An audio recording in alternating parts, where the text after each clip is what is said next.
Queremos dar la más cordial bienvenida a este nuevo culto de la Iglesia Jesús 100% Vida aquí en Buenos Aires, en Argentina. Le damos la bienvenida a todos aquellos que están en forma presencial, pero también, por supuesto, como cada domingo, le damos la bienvenida a todos aquellos que nos están siguiendo en esta transmisión en distintas partes del mundo. Sé que hay mucha gente allí en Chile, en Uruguay, en Paraguay, en Perú, en los Estados Unidos. Sé que hay mucha gente también en la ciudad de Córdoba, querida y amada ciudad de Córdoba, donde me vio nacer y los primeros pasos en la vida cristiana.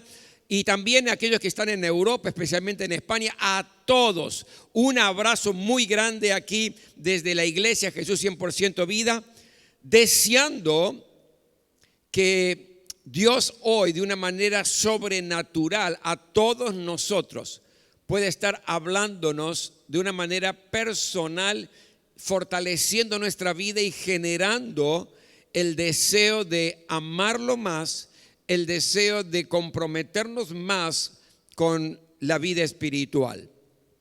Hoy vamos a participar de la cena del Señor, por lo tanto, aquellos que están en sus casas, preparen un poquitito de vino, jugo de uva, un pedacito de pan, porque después de compartir palabra de parte de Dios, vamos a participar y celebrar la cena del Señor. Quiero compartir una palabra de parte de Dios que es continuación de lo que el domingo pasado estuvimos viendo de parte del Señor. El domingo pasado les hablé una palabra muy específica que decía recupere el fuego espiritual. Recupere el fuego espiritual.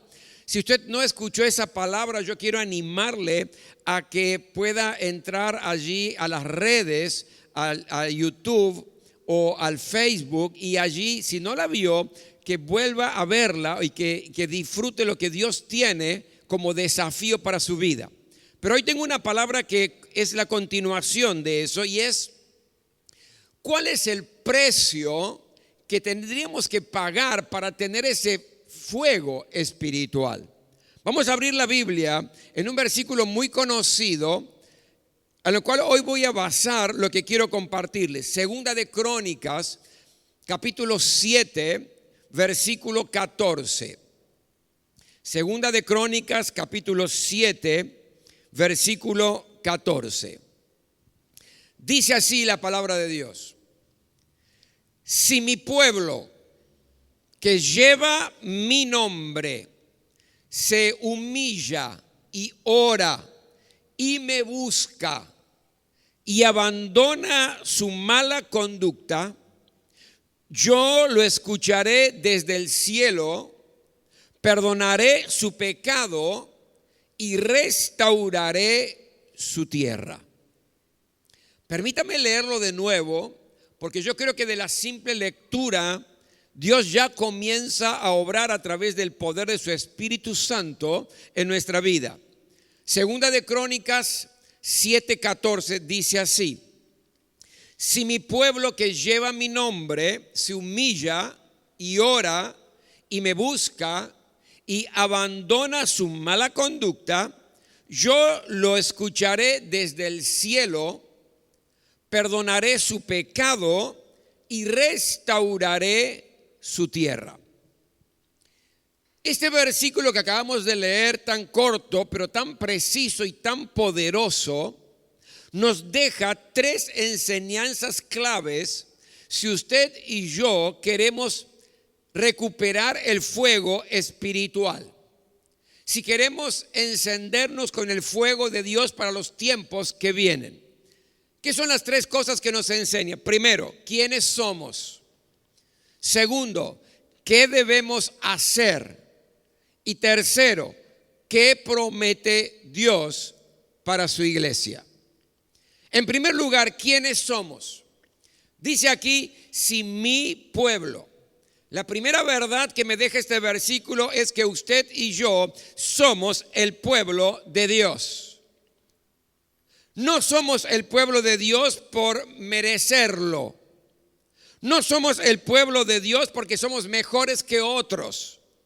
No somos el pueblo de Dios porque Dios vio en usted o en mí algunas virtudes especiales o algunos méritos suficientes como para que seamos pueblo de Él. No somos pueblo de Dios por eso.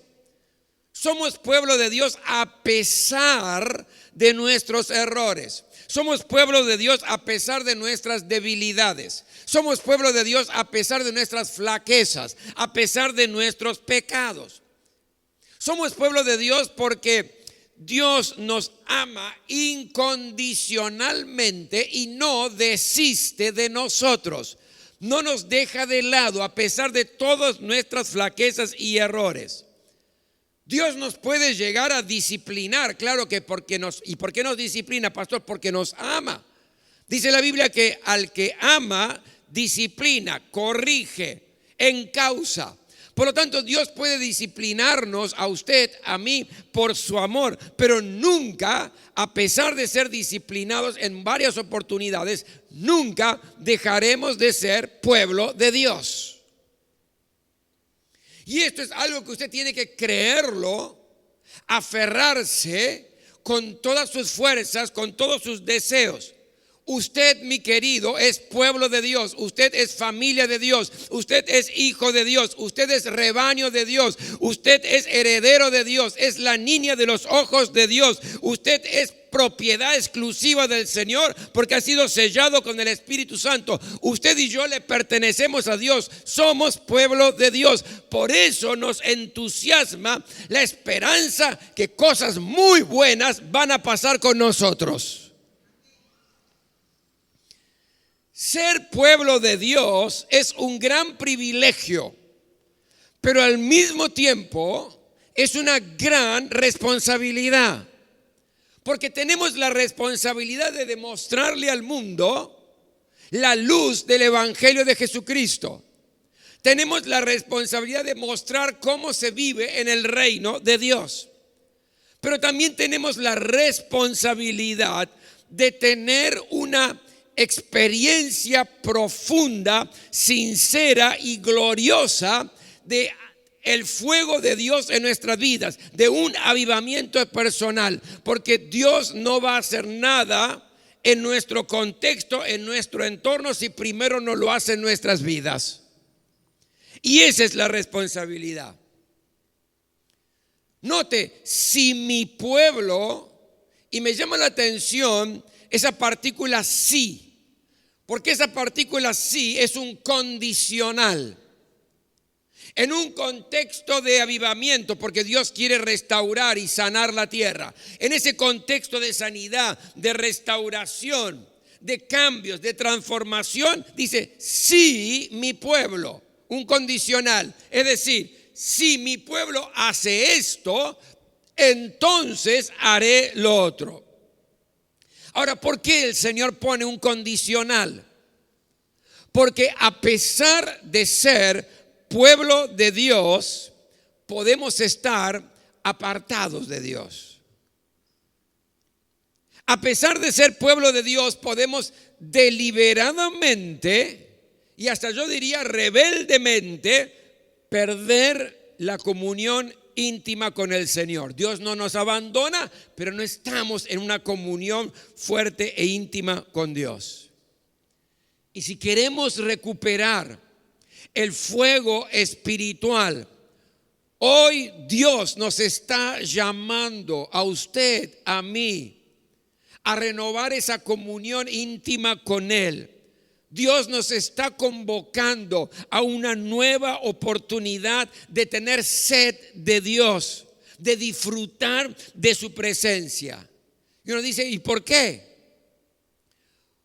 Porque la restauración de la tierra, porque la sanidad de nuestra nación, porque la restauración de la sociedad, en realidad, mi querido, depende de la iglesia. Porque el avivamiento comienza en la iglesia. Las grandes transformaciones afuera, las transformaciones morales de la sociedad, las transformaciones económicas, las transformaciones sociales van a ocurrir afuera cuando primero el pueblo de Dios recupere el fuego espiritual. Dios nunca restaura una nación sin antes haber restaurado el pueblo de Dios. Si usted me está entendiendo, diga amén. Por eso lo primero que tenemos que entender, y la primera gran verdad, es que somos el pueblo de Dios y por ende los instrumentos del Señor para lo que Él va a hacer en nuestra nación. Ahora, ¿y cuál es el precio que tenemos que pagar para el recuperar ese fuego espiritual y que la nación sea sanada? ¿Qué tenemos que hacer? Y aquí está descrito en el versículo. Primero dice humillarnos. Humillarnos. Le preguntaron a San Agustín cuál es la principal virtud cristiana y él respondió: la humildad. Luego le preguntaron: ¿y la segunda? La humildad. Y la tercera, la humildad. Porque de la humildad depende enteramente el carácter cristiano. ¿Qué significa esto de humillarnos ante la presencia del Señor? Significa reconocer que Él es Dios y nosotros somos nada delante de Él. Reconocer que Él es el dueño de nuestra vida y nosotros simplemente estamos para obedecer, que va a traer gran bendición en cada uno de nosotros. Humillarnos delante de la presencia de Dios es quebrantarnos delante de Él, buscar su faz, buscar su rostro. ¿Y qué es lo contrario? Es la soberbia. Lo contrario es la exaltación personal. Lo contrario es el orgullo. Es creer que somos más que otros. Es saber que hemos errado, que estamos mal y no reconocerlo. Eso es orgullo y soberbia. Es estar con Dios, porque Él no desiste de nosotros, pero al mismo tiempo depender exclusivamente de nuestras propias fuerzas. En una oportunidad le pregunté a un pastor anciano y muy experimentado y le dije: pastor, en su experiencia y en sus años ministeriales, ¿cuál es el pecado más común de los cristianos? Y él me respondió con una frase bíblica, me dijo: ser duro de cerviz. Esa es una frase bíblica que el Señor mismo lo utilizó en varias oportunidades, ser duro de cerviz. Ahora, ¿qué es la cerviz? Cerviz es aquí, la nuca. Y ser duro de cerviz implica la arrogancia, implica la obstinación, ser terco. Ser duro de cerviz es la incapacidad de inclinarse, de humillarse. La incapacidad de humillarnos delante del Señor. Erguido, nunca encorvado en la presencia del Señor. Cuando en realidad la palabra de Dios nos habla de una manera muy clara qué es lo que Dios quiere.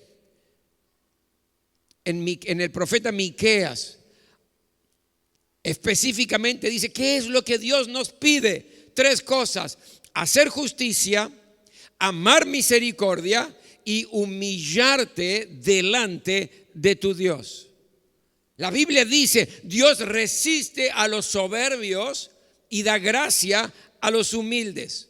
La Biblia dice: el que se enaltece será humillado y el que se humilla será enaltecido. La Biblia dice: Dios no rechaza el corazón quebrantado.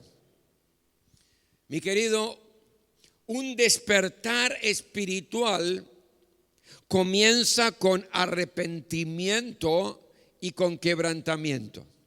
Un despertar espiritual no comienza con señales, prodigios y maravillas. Entiéndalo bien. Un despertar espiritual, un avivamiento no comienza con sanidades, con liberación.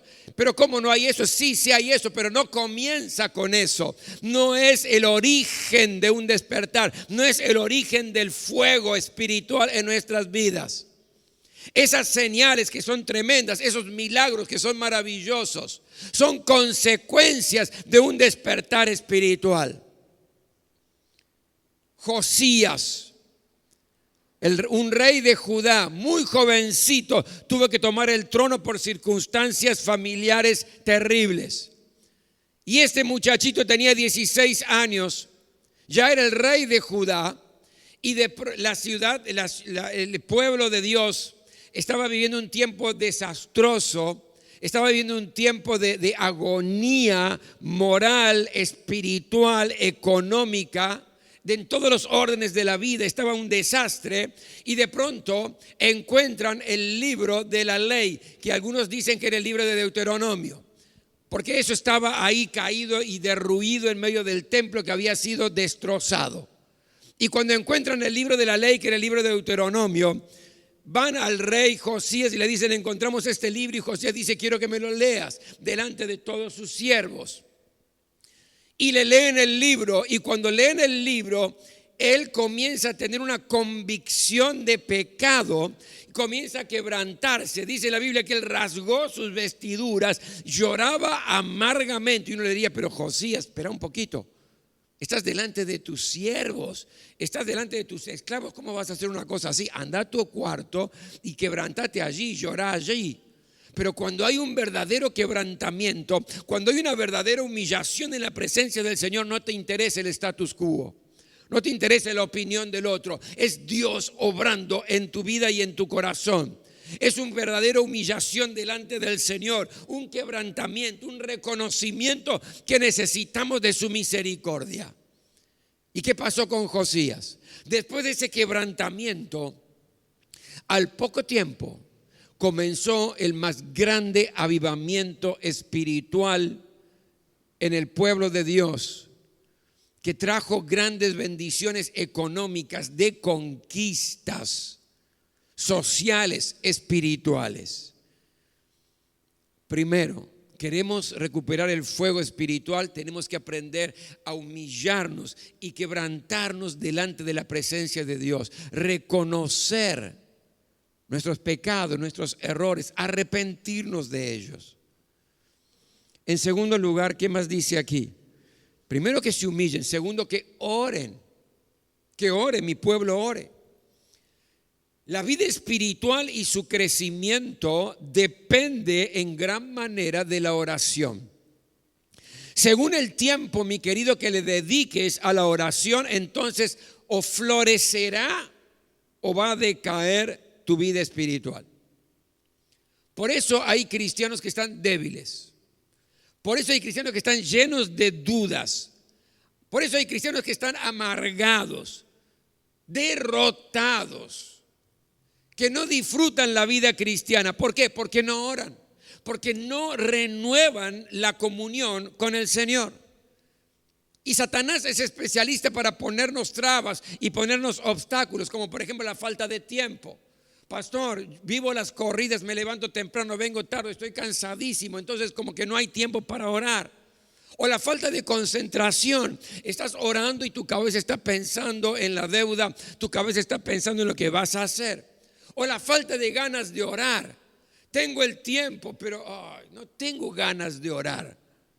O la falta de armonía con otro hermano, estás disgustado, estás peleado, has discutido, tu corazón está endurecido, tu mente está esclavizada. ¿Qué ganas de orar? Ni 8:15, no orás. O la incredulidad de has estado orando y no viste la respuesta que esperabas de parte de Dios, y eso atacó tu fe y la incredulidad con respecto al poder de Dios.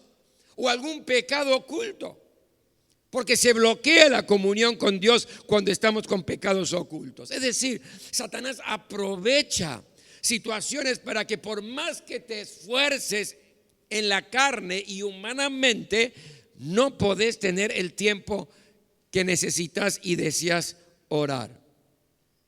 Porque hay que orar con un corazón, mi querido, preparado para estar delante de Dios. Tenemos que orar con fe. Tenemos que orar con la disposición de obedecer al Señor. Tenemos que orar, según lo que dice aquí, buscando a Dios. Y esto es tan importante, porque cuando revisamos la mayoría de nuestras oraciones es dame, dame, dame, dame. Señor, bendecí mi vida, bendecí mi esposo, bendecí mi esposa, bendecí mi casa. Señor, bendecí mis hijos, bendecí mi trabajo y bendecí. Repasemos un poco cómo oramos y nos damos cuenta de esto. Pero el fuego espiritual no es sed de las bendiciones, es sed de Dios. ¿Cuántos dicen amén a eso? Dios está buscando un pueblo que tenga sed no de sus bendiciones, sino que tenga sed de su presencia. Anhelo de estar en la presencia del Señor. En tercer lugar, ¿qué más tenemos que hacer? Abandonar nuestra mala conducta, dice la palabra. Y en otra versión dice convertirnos de nuestros malos caminos. Y cuando aparece la palabra convertirnos, enseguida la asociamos con los inconversos, ¿verdad? Como que esta palabra es para los inconversos. ¿Qué significa convertirse? De los malos caminos. Significa que yo voy caminando en este sentido y es un mal camino, es un camino errado, es algo que Dios se desagrada. Convertirme es dar la vuelta y agarrar para el lado contrario. Eso es convertirme. Yo iba camino a un camino errado, estoy haciendo las cosas mal, de pronto paro, doy vuelta, me convierto y voy en un sentido contrario. Y los cristianos tenemos que convertirnos, debemos convertirnos de malos caminos, cambiar el sentido, cambiar el rumbo. ¿De qué, pastor? De prácticas que sabemos que a Dios no le agradan, de prácticas mundanas, de la falta de santidad. Convertirnos de la incredulidad, convertirnos de la falta de amor. A ver, hagamos un checklist. ¿Qué le parece? Hagamos un checklist. ¿Tiene malos pensamientos? Miente. Se queda con cosas que no le pertenecen. Es honesto con sus diezmos y ofrendas. Toda palabra que sale de su boca es para bendecir, para edificar al otro. Está amargado y no quiere perdonar a aquel que le ofendió o le lastimó. Honra a Dios con su trabajo.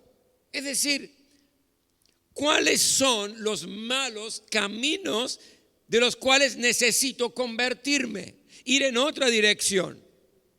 Y déjeme decirle esto, ninguno de nosotros está libre de esta exhortación que Dios nos hace.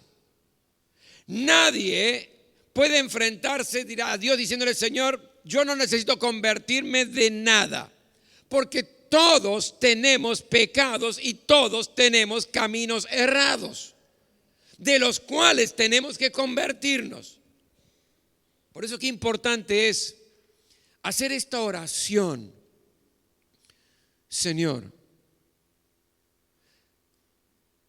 yo te pido que me muestres en esta hora cuáles son los malos caminos de los cuales tengo que convertirme. Algunos por ahí lo sabemos, otros necesitamos ser iluminados por el Señor. ¿Qué precio tenemos que pagar?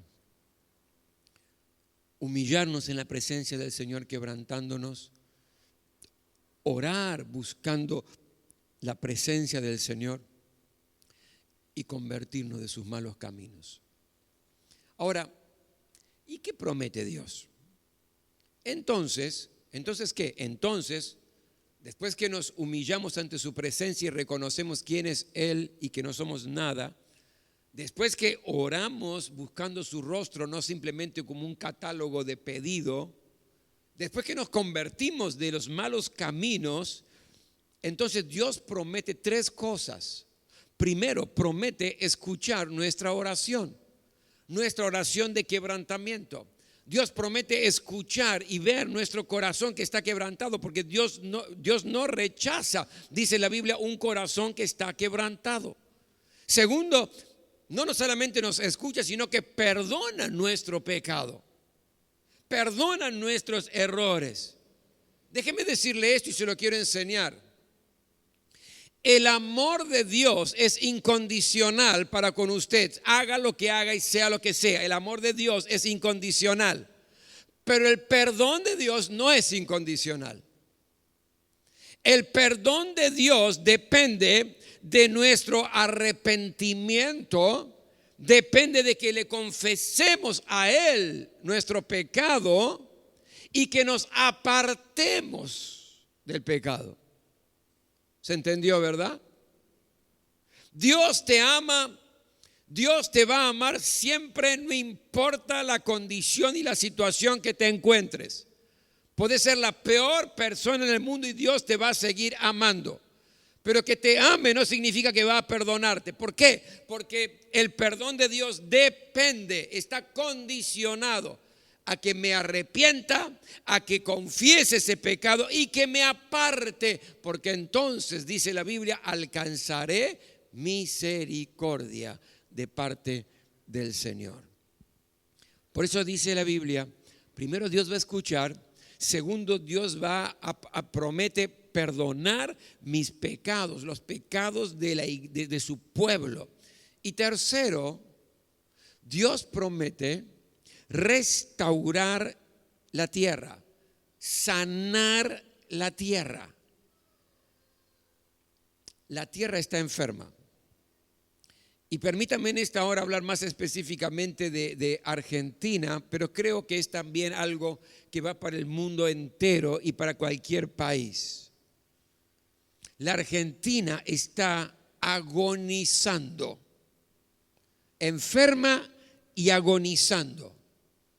Agonizando en la moral, donde los valores están siendo absolutamente aniquilados. Ya nada es bueno o es malo. Ahora todo es relativo, todo depende. Lo que antes estaba mal, ahora está bien. Lo que antes estaba bien, ahora está mal. La injusticia está a la orden del día. Muéstreme un solo acto de justicia. La justicia está destrozada, aniquilada, al punto tal que yo creo que el más grave problema que tiene nuestro país, el problema más serio que tiene nuestro país, algunos dicen, no, son los políticos. No, mi querido, el problema más serio y grave que tiene nuestro país es la justicia.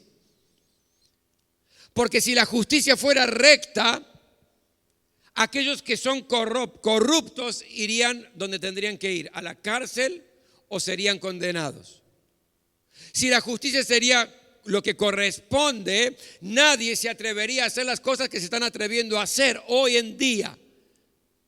Pero como la corrupción está en la justicia, este país no tiene alternativa, porque la injusticia está a la orden del día. Este país, Argentina, agoniza en su economía, en las deudas, en la falta de trabajo, en la miseria, en el hambre. 54% de pobreza, 6 de cada 10 chicos tienen hambre y son pobres y viven en la miseria. Este país agoniza en lo social, porque las familias se están desmoronando, se están pulverizando. Y lo peor es que no se pulverizan solamente entre sí, sino que vienen ya con una orden de pulverización desde los estratos más altos y más poderosos, tanto económicos como políticos, tratando de desmembrar el concepto de familia, diciendo es algo arcaico, donde un casamiento entre él y ella va a ser novedad y quizás salga en los medios. Porque parece que ahora todo es él, ella. Los valores familiares están siendo destrozados. Socialmente la corrupción es generalizada. No hay orden, no hay área en la vida de nuestro país que no esté abrazada por la corrupción. No lo hay. Antes, cuando se hablaba de corrupción, se hablaba de la política por lo general. Hoy, en cualquier orden de la vida nacional hay corrupción, porque no hay actos de corrupción, hay estructura corrupta. Lo que usted toca está corrompido. Donde usted señala está corrompido, no importa el área que sea. Esa es la realidad de la agonía de nuestro país.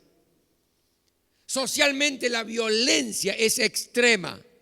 Usted lo puede ver en los medios de comunicación. Hay una tremenda crisis existencial.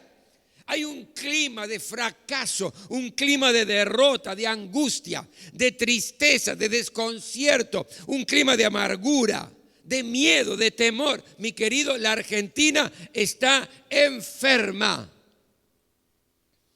La pregunta es: ¿quién puede sanarla?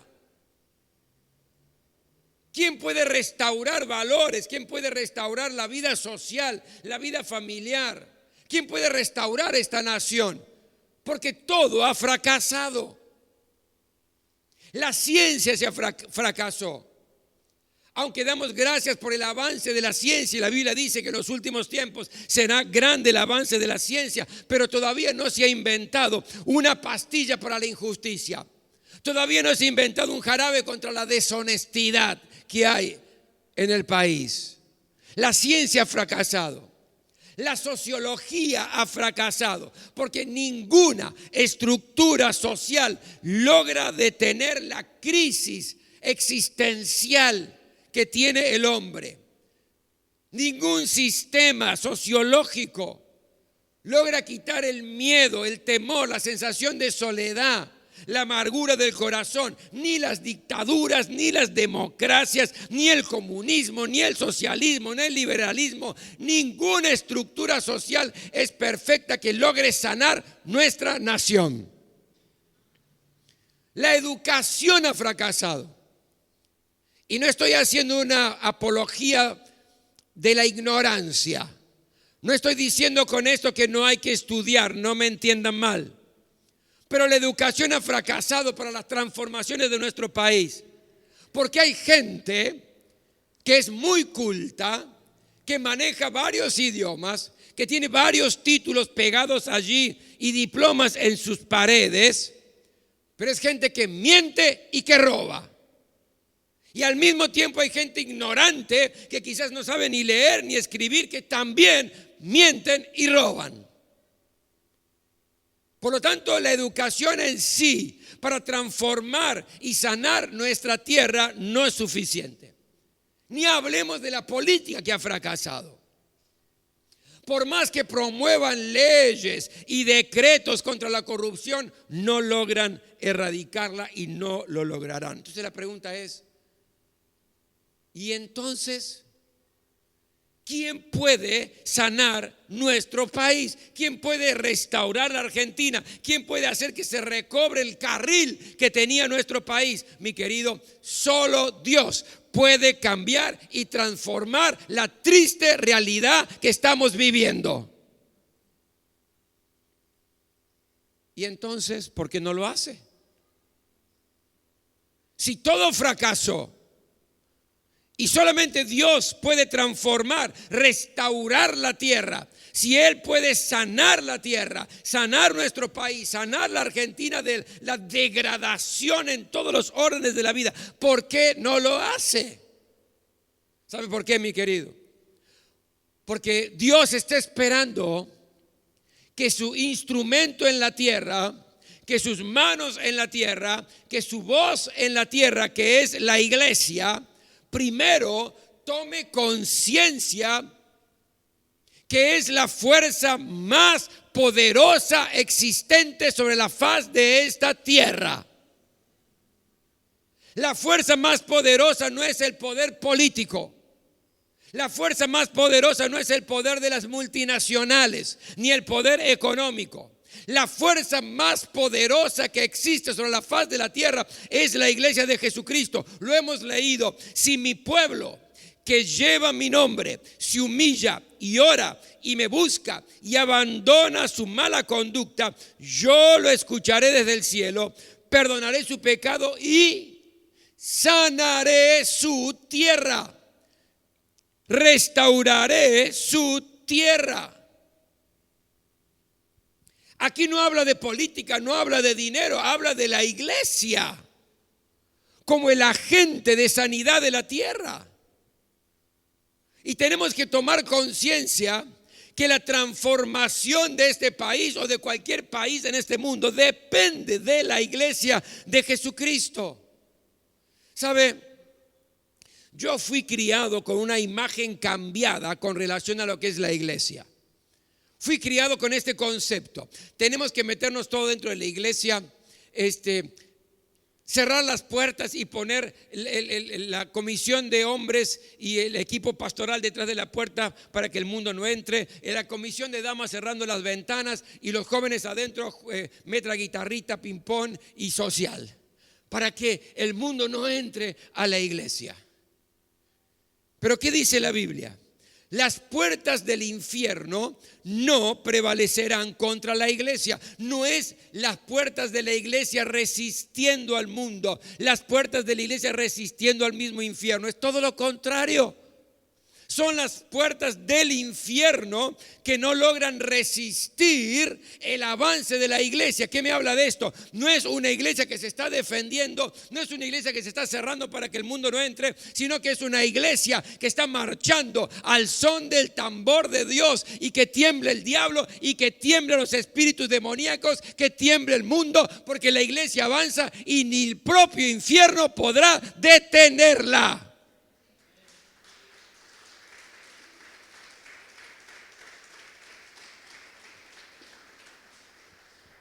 Y debemos tomar conciencia de eso, de la fuerza, el poder y la autoridad que tiene el pueblo de Dios. Alguno me dirá, pero pastor, no somos suficientes. Por eso la palabra de Dios en su sabiduría nos enseña la parábola de la levadura y de la harina. El pueblo de Dios es como la levadura, poquito. La harina es como este mundo, como esta sociedad, muchos. ¿Quién influencia sobre quién? A ver, las mujeres que son especialistas en esto, cuando usted mezcla la levadura con la harina, ¿quién prevalece? ¿Quién influencia sobre quién? ¿La harina influencia y prevalece sobre la levadura? No, ¿verdad? Es la levadura, aunque es mucho menos, que leuda toda la masa. Tenemos que tomar conciencia que la iglesia es la fuerza más poderosa sobre la faz de la tierra para producir la transformación. Segundo, Dios está esperando que la iglesia despierte de su letargo. Jonás está en la barca y está durmiendo. Jonás era un profeta de Dios, durmiendo en la barca. Y de pronto se levanta un tremendo maremoto, donde la desesperación invade el corazón de todos los tripulantes. Y dice la Biblia que cada uno comenzó a rogar y a orar a su propio Dios. ¿Para qué? Para calmar esa tempestad, porque se hundía el barco, iban a perecer todos, iban a morir todos. Y en medio de la desesperación, cuando se daban cuenta que la cosa estaba cada vez peor y que el barco se iba a pique y se iba a hundir, Jonás, el profeta de Dios, está durmiendo. El que tenía la solución para el problema estaba durmiendo. El que podía detener la tempestad estaba durmiendo, mientras todo el barco se estaba hundiendo y todos iban a morir. Y en su desesperación, la tripulación va y le dice: pero despierta, dormilón, te estás durmiendo y no te das cuenta que nos vamos a morir todos. Y yo creo que es el grito de la sociedad hoy a la iglesia de Jesucristo. Mientras el barco de esta nación se está hundiendo, por ahí estamos como Jonás durmiendo. Por eso Dios está esperando que nos despertemos. Necesitamos un despertar espiritual, necesitamos un avivamiento espiritual. Dios quiere darlo, Dios es el primero que quiere darlo, Dios es el primero que quiere transformar nuestra nación, pero está esperando a su iglesia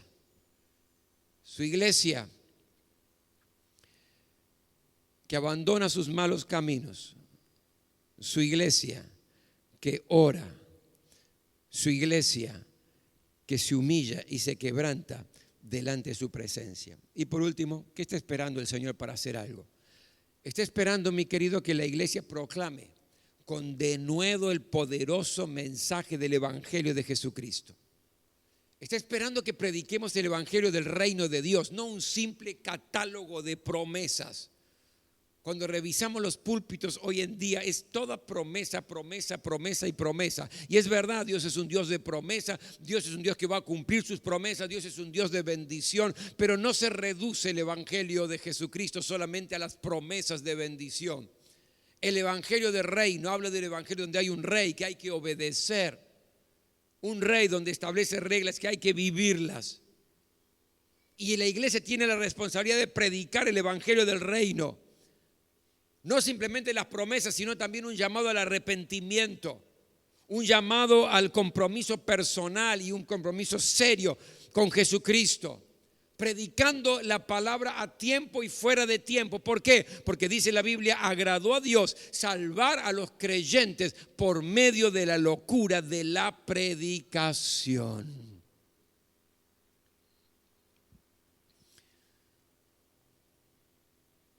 El fuego espiritual tiene un precio. La pregunta es, ¿estamos dispuestos a pagar ese precio para ser instrumentos de parte del Señor para la sanidad de nuestra nación? Nos ponemos todos de pie.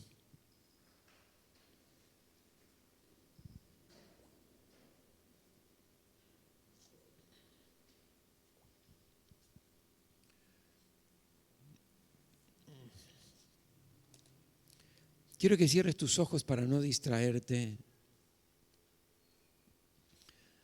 porque este es un momento tan especial.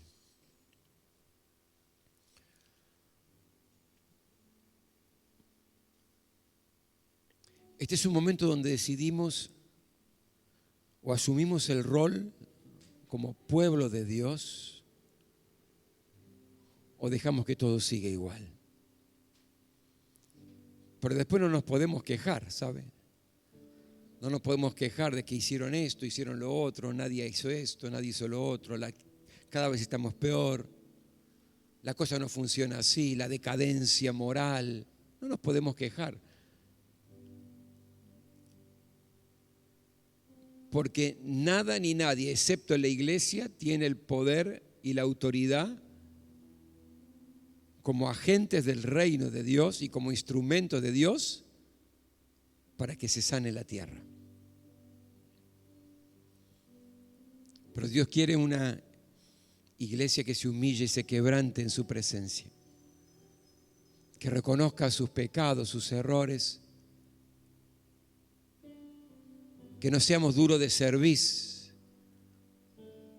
que aunque nos equivocamos por orgullo no lo confesamos.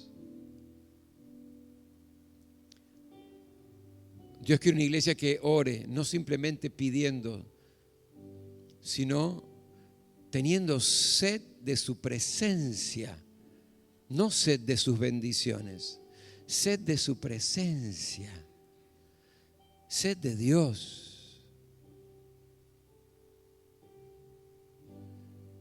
Dios está buscando la iglesia que reconozca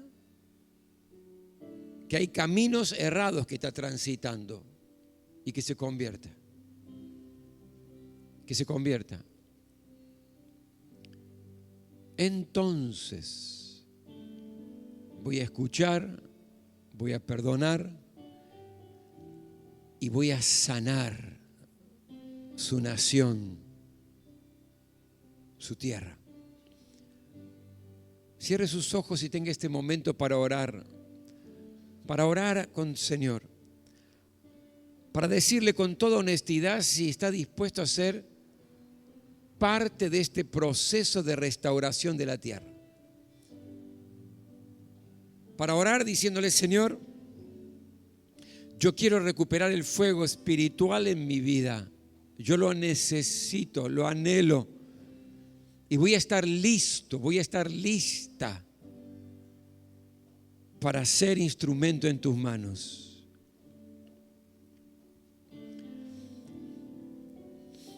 Señor, yo te ruego en esta hora que sea tu Espíritu Santo hablando a cada uno de nuestros corazones, los que estamos aquí, los que están en sus casas, en el momento que se encuentren y en la circunstancia que estén. Yo te ruego que tu Espíritu Santo siga hablándonos en esta hora, al corazón, a la mente, a nuestra voluntad, para que tomemos decisiones sabias. No queremos jugar más a la iglesia. Queremos vivir la vida de la iglesia de Jesucristo, poderosa, con autoridad, con la fuerza suficiente y con el poder transformador en nuestro contexto. Sigue obrando, Señor. Sigue obrando, Señor. Obra en cada vida, en cada corazón. Espíritu Santo,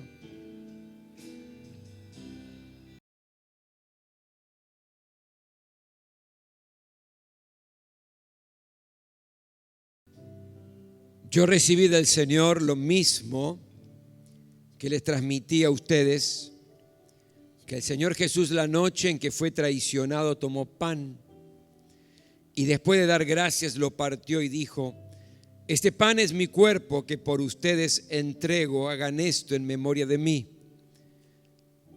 De la misma manera, después de cenar, tomó la copa y dijo: esta copa es el nuevo pacto en mi sangre. Hagan esto cada vez que beban de ella en memoria de mí.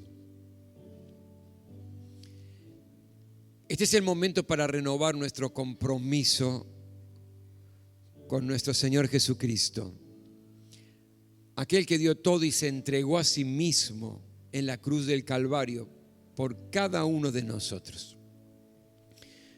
Jesús estaba con sus discípulos, tomó pan.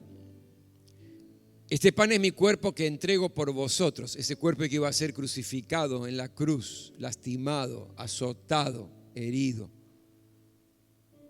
Pero por sus llagas fuimos curados. En cada azote pagó el castigo de nuestra paz. Quitó toda rebeldía y rebelión de nuestra mente, de nuestro corazón, de nuestra voluntad. Por eso cuando participemos en esta hora del pan que representa su cuerpo, toda la vigencia del poder de Dios descienda sobre nuestra vida. Quiero que le diga al Señor: Señor, saname si está enfermo. Inundame con tu paz si hay turbulencias en su corazón. Quiero que le diga al Señor: Señor, dame un corazón dócil y sensible para obedecerte siempre, en todo. Vamos a dar gracias al Señor por su cuerpo, por el pan. Gracias, Padre, te damos porque has dado tu vida por nosotros, Jesús. Gracias porque has tomado nuestro lugar en esa cruz, Señor. Gracias porque por tu cuerpo puesto allí, Señor, hoy tenemos acceso, Señor, a la sanidad. Por tus heridas hemos sido sanados, Señor. En ti tenemos paz, Señor. Y por eso podemos, Señor, estar en esta hora. Te pedimos que obres en nosotros poderosamente, Señor, como nos has iluminado a través de tu palabra, Señor. Te pedimos perdón, Señor. Te pedimos perdón y queremos vivir esta vida tomados de tu mano, Señor, que nuestro corazón esté alineado al tuyo, Señor. Quita toda rebeldía de nuestro ser, toda rebeldía de nuestras actitudes, Señor. Quita, Señor, todo aquello que está errado, todos nuestros caminos equivocados, nuestras motivaciones erradas, Señor. Todo aquello que no te agrada, Señor, en el nombre de Jesús, porque queremos vivir conforme a tu voluntad, Señor. Y te entregamos, Señor, también toda enfermedad en esta hora, que te pedimos que renueves nuestra mente, las enfermedades de la mente, las enfermedades, Señor, de las emociones, las enfermedades de los malos hábitos, malas actitudes y las enfermedades físicas, Señor. Que aquello que está muerto en nuestra vida, Señor, por tu vida, por tu muerte, nos dé vida, Señor, en el nombre poderoso de Jesús. En el nombre de Jesús te damos gracias, Señor. Gracias por la paz, porque a través de la cruz, Señor, recibimos la paz en nuestros corazones, que no depende de las circunstancias, sino que depende de tu presencia en nosotros. Tú eres el príncipe de paz y aquel que nos da paz en el corazón, Señor. Te damos gracias por la obra de la cruz, Señor. En el nombre de Jesús. Amén. Usted retire un pedacito del pan y luego todos juntos vamos a participar. Jesús, la noche que fue entregado, tomó pan, dio gracias. Esto es mi cuerpo que por ustedes yo entrego. Hagan esto en memoria de mí. Participamos del pan.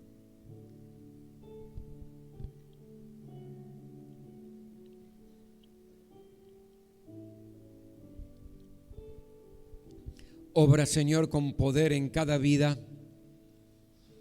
Los que están enfermos aquí, los que están enfermos en sus casas, en esta hora, Señor, reciban sanidad. Porque por las llagas de Jesús en la cruz hemos sido curados. Aquellos, Señor, que están con conflictos internos y turbulencias en su corazón, en su mente, con dudas, yo te ruego que tu paz les inunde, les abrace de una manera sobrenatural. Y te ruego, Señor, que pongas un corazón dócil, humilde, quebrantado delante de tu presencia, para quitar toda rebeldía y rebelión. Gracias, Señor. Gracias. Después de cenar, Jesús tomó la copa. Representa la sangre que Él derramó en la cruz del Calvario. Esa sangre que fue derramada para el perdón de nuestros pecados. Y si creemos en Él y creemos que su sangre fue derramada en la cruz y nos arrepentimos, como dice la palabra, y nos apartamos del pecado, entonces su sangre nos perdona, nos limpia y limpia nuestra conciencia de obras muertas, es decir, nos quita toda culpa para que podamos servir al Dios vivo. Cuando usted participe de esta copa en esta hora, dígale: Señor, yo te ruego que recorra todo mi ser perdonando cada pecado, cada cosa que no te agrada, porque quiero vivir una vida plena, una vida que dé gloria y honra a tu nombre. Vamos a dar gracias al Señor por su sangre derramada en la cruz.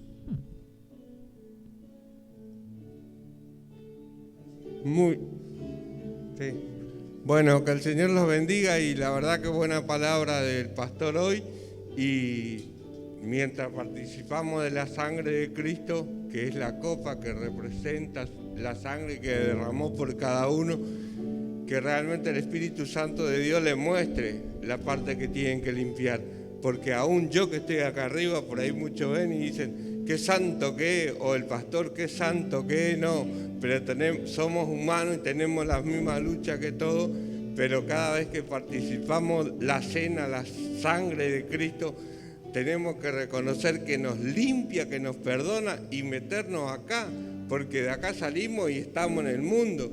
Y a veces a mí me pasaba, iba a la iglesia, y le estoy hablando de varios años de cristiano, y salía y después decía, esto no es para mí, no es para mí, y volvía para atrás, hasta que tomé conciencia un día que a pesar de lo que diga el mundo, de lo que diga mi hermano, el que tenía que creerle era yo a Dios y poner por obra y reconocer que esa sangre verdaderamente me limpia, me perdona, me sana y me restaura.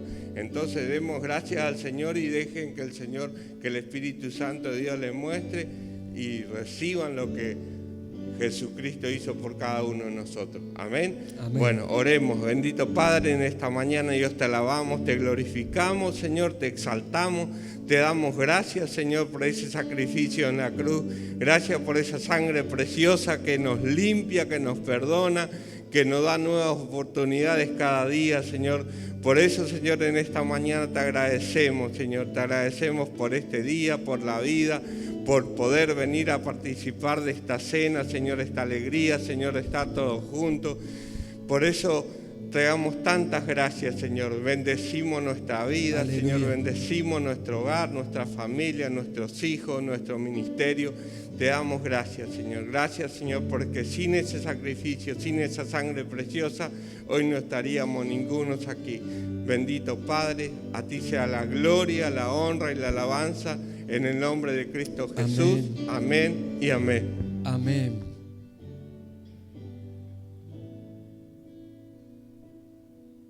Usted retire una de las copitas y téngala para que en comunión juntos participemos.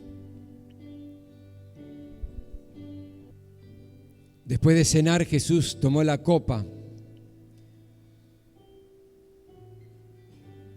Esta sangre es el nuevo pacto. Es el nuevo pacto. Pacto que tiene promesa de parte del Señor. Pero todo pacto tiene dos partes. Él nunca falla.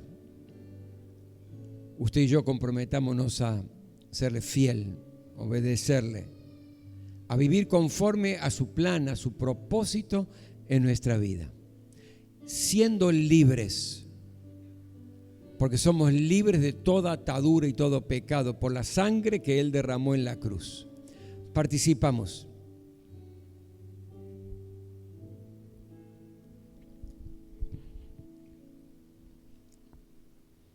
Gracias, Señor, por tu sangre derramada en la cruz del Calvario a nuestro favor. Gracias porque pagaste un precio muy alto para que seamos libres y para que podamos disfrutar una vida plena, una vida abundante. Porque cada vez que comen este pan y beben de esta copa, proclaman la muerte del Señor hasta que Él venga. Cristo Jesús murió en la cruz del Calvario. Luego fue puesto en la tumba, pero al tercer día, dice la palabra, resucitó de entre los muertos. Y luego ascendió a los cielos y hoy está sentado a la diestra del Padre, abogando por nosotros. Y Él está esperando la orden de Dios para venir y buscar a su iglesia y presentársela sin mancha y sin arruga en su misma presencia. Por eso, si bien recordamos con tristeza el dolor de Jesucristo y el sufrimiento de Jesús, tenemos también un corazón de celebrar. ¿Por qué? Porque Él resucitó. Y cuando Cristo viene, que vendrá pronto, nos iremos con Él para reinar y para vivir por siempre y para siempre. ¿Cuántos se van con Él cuando Él venga? A ver, levante la mano. ¡Aleluya! Gloria a Dios, gloria a Dios. Puede tomar asiento, mi querido. Permítame, antes de orar y bendecirlos, compartir algunos anuncios rápidamente y muy importantes en la vida de la iglesia. Primero, como cada miércoles, el próximo miércoles a las 20 horas, tenemos nuestro culto de milagros por Zoom, online. Y es lindo ver tantos hermanos que se conectan allí y podemos tener un tiempo de oración por grupos, de una administración, de una palabra de parte del Señor que motiva y nos fortalece y aumenta nuestra fe. Cuando les llegue el link el día miércoles, es un culto que dura 1 hora, de 8 a 9 de la noche. Así que conéctese y disfrute ese tiempo de oración, de clamor y de búsqueda de la presencia del Señor. Lo segundo es que Dios mediante el próximo domingo vamos a tener un día especial porque vamos a estar entregando, tal cual lo prometimos, los certificados para todos aquellos que hicieron el curso de discipulados, Secretos para una Vida Victoriosa 1 y 2. Y lo han hecho todos aquellos que durante el tiempo de pandemia entregaron su vida a Jesucristo. Tenemos aproximadamente 35 nuevos hermanos en Cristo que han hecho el curso, algunos el nivel 1, otros el nivel 2, algunos el nivel 1 y el 2, pero son 35 nuevos hermanos en Cristo que recibirán Dios mediante el diploma, el certificado el próximo domingo. Será un tiempo lindo, maravilloso, también porque es una manera de reconocer el esfuerzo y el hecho de querer aprender más de parte de Dios. Y ahora tengo también un anuncio muy importante para hacerles y luego lo voy a estar también compartiendo con todo el resto de la iglesia a través de video, porque el grupo que nos podemos reunir somos mínimo con relación a lo que es la iglesia. Hay un proyecto que tenemos que es el proyecto de arreglar la casa de Dios, especialmente la nave del templo. Si usted ve, hay muchas cosas que tienen que ser arregladas. Queremos embellecer y queremos arreglar el templo, la casa de Dios, dar lo mejor para el Señor. Y yo quiero en primera instancia agradecer a todos los hermanos y todas las hermanas y las familias que cada mes traen sus diezmos con honestidad y sus ofrendas con generosidad. Pero los diezmos y las ofrendas que nosotros tenemos es para el funcionamiento normal de la vida de la iglesia, lo cotidiano, lo mensual, los gastos que generalmente tenemos como iglesia. Para hacer este arreglo especial que queremos hacer y embellecer y arreglar la casa de Dios, se ha establecido un presupuesto de 250,000 pesos. ¿Y qué significa esto? Que necesitamos ofrendas especiales para exclusivamente el arreglo de la casa de Dios. Ese presupuesto no es un presupuesto caro, es un excelente presupuesto y yo creo que con esfuerzo, con sacrificio lo podemos hacer. Esto no es sacar del diezmo y ponerlo para el templo, sino que es, además de nuestro diezmo y nuestra ofrenda habitual, un sacrificio especial que usted sabe y conoce bien. Aquellos que están conmigo hace tantos años, no somos de hacer esto y pedir constantemente para diferentes cosas, no es así, pero en esta oportunidad necesitamos el arreglo de la casa del Señor. Sabe, siempre me llamó la atención cuando Moisés, que tenía que construir el tabernáculo de reunión, él desafió al pueblo de Dios a traer ofrendas. Y dice la Biblia que aquel varón y aquella mujer que tenía un espíritu generoso, que el espíritu había despertado su corazón y voluntariamente trajeron para la construcción del tabernáculo de reunión. Y lo que más me llamó la atención es que era tanto lo que traían, que en un momento Moisés dijo: no traigan más ofrendas. Al pueblo le dijo: no traigan más ofrendas, no necesitamos más. Ahora, Dios había despertado el corazón y los bolsillos del pueblo. ¿Para qué? Para poder construir el tabernáculo de reunión. Por lo tanto, la pregunta es: ¿podremos contar con su ofrenda especial? ¿Cómo lo hacemos, pastor? Si usted viene en forma presencial, en un sobre pone la palabra templo y sabemos que el destino es para eso. Y si lo hace y usted ofrenda virtualmente, como lo hemos hecho en todo este tiempo de pandemia y todavía se sigue haciendo, virtualmente también puede poner allí en donde dice, no me acuerdo qué palabra se utiliza, pero usted puede poner allí templo y va a ser destinado exclusivamente para el arreglo. Lo queremos hacer, Dios mediante, ya en poco tiempo, así que ore al Señor. Si el Señor le muestra y le ilumina con relación a este tema, que usted puede ser parte de esta restauración del templo, va a ser de mucha bendición. Nos ponemos todos de pie. Gracias, Señor, por este tiempo maravilloso en tu presencia. Gracias porque hemos podido celebrar tu victoria sobre la muerte. Gracias, Señor, por tu palabra que es desafiante para nuestras vidas. Y ahora que la gracia del Señor Jesucristo, el amor de Dios y la comunión del Espíritu Santo esté con este precioso pueblo, Señor. Amén, amén. Que Dios te bendiga muy, pero muy ricamente. Nos vemos en nuestra próxima actividad.